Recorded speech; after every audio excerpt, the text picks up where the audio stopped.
The next time you shut your car door, listen. That deep, heavy, expensive thunk?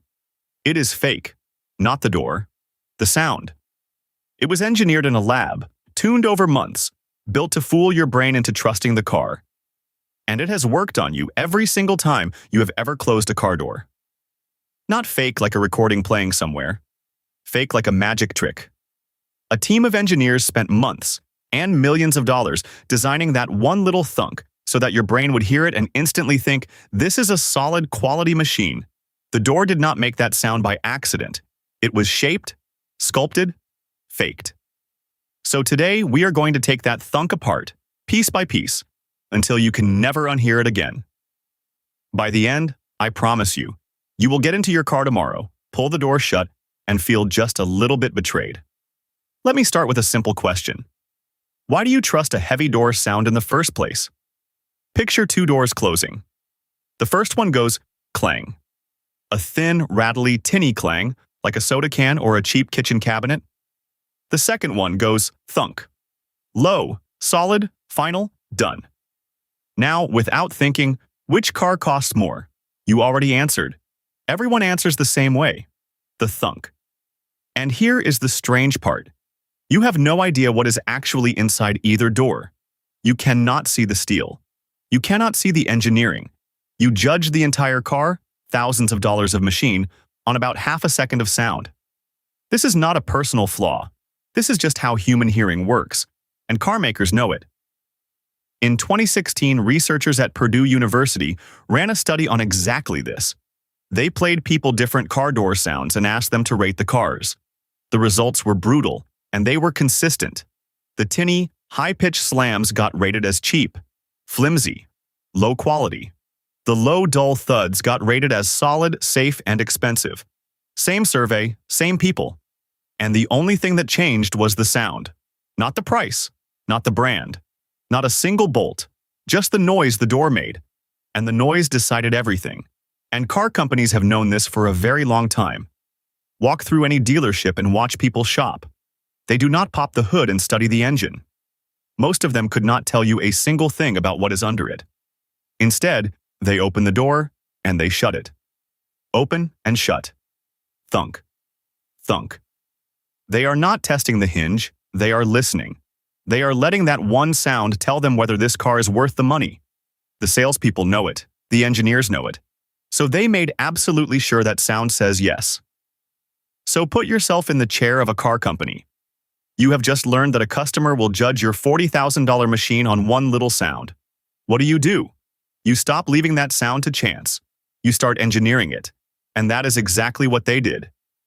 Here is the problem they had to solve. A car door, left alone, wants to sound cheap. It is a big, thin, hollow panel of metal with empty space inside. When it slams against the frame, that metal flexes and rings like a drum or a bell.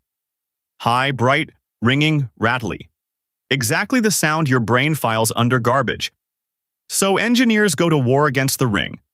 And they have a small arsenal of tricks. Trick 1. Brackets. Inside the door, they bolt in little metal braces that break up the big flat panel into smaller sections. Think of a long guitar string versus a short one. The long string rings low and long. Press your finger down on the middle, and now the string can only buzz in a tiny dead little span. The brackets do that same thing to the door. Shorter spans of metal cannot ring as freely, so the long, cheap buzzing dies. Trick 2. Glue. They glue thick pads of damping adhesive, basically heavy, sticky tar, onto the inside of the metal panel. This stuff has one job. It soaks up vibration and turns it into heat. So when the panel tries to ring, the glue grabs it and chokes it silent. The bell becomes a brick. Trick 3. The seal. Run your finger around the edge of any car door and you will feel a thick rubber gasket. That seal is not only there to keep the rain out. As the door swings closed, it traps and squeezes a thin cushion of air like a tiny pillow. That cushion slows the door in the very last inch and softens the contact, so instead of a sharp metal-on-metal crack, you get a deep, padded thump. Brackets to kill the ring. Glue to kill the buzz. A rubber seal to add the cushion. Put them together, and the door no longer goes clang. It goes thunk. Low, short. Confident. But the best engineers do not stop there, because they found something even sneakier.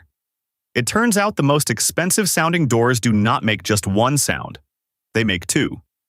There is the main thunk, and then, a heartbeat later, a second tiny sound. A soft, crisp thunk, ker-chunk. That little after sound, that second click of the latch settling into place, is gold.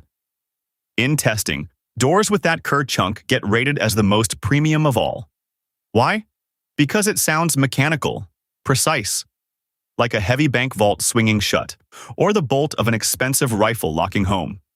It quietly tells your brain, there are real, solid, well-machined parts in here, and they just clicked perfectly into place. So engineers tune for it. They shape the latch, the seal, and the timing so the door delivers one heavy thunk and then one crisp little chunk in that exact order. A two-note song written by a sound engineer and played for you every single time you close your car. Now stop for a second and really sit with that. The sound your car door makes is not a side effect of the door. It is a product. It was composed. There are people whose entire job is to make a door close like money. And once you know that, you start hearing it everywhere. Because it is not just the door. That satisfying click-click of your turn signal, the blinker. On almost every modern car, there is no little metal relay snapping back and forth anymore. That part is basically gone. The clicking you hear is a digital sound, played through a speaker, on purpose.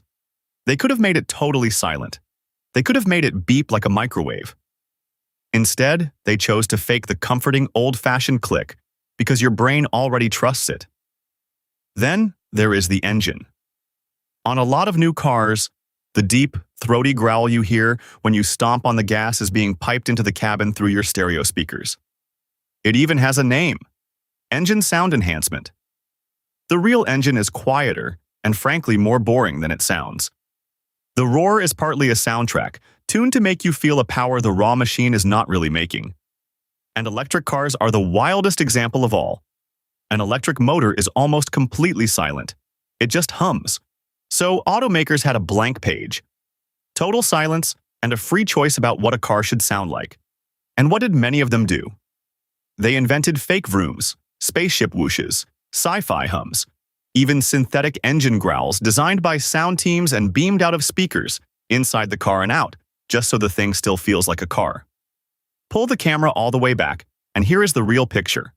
Almost every sound your car makes on purpose, the thunk, the click, the growl, the whoosh, is a decision.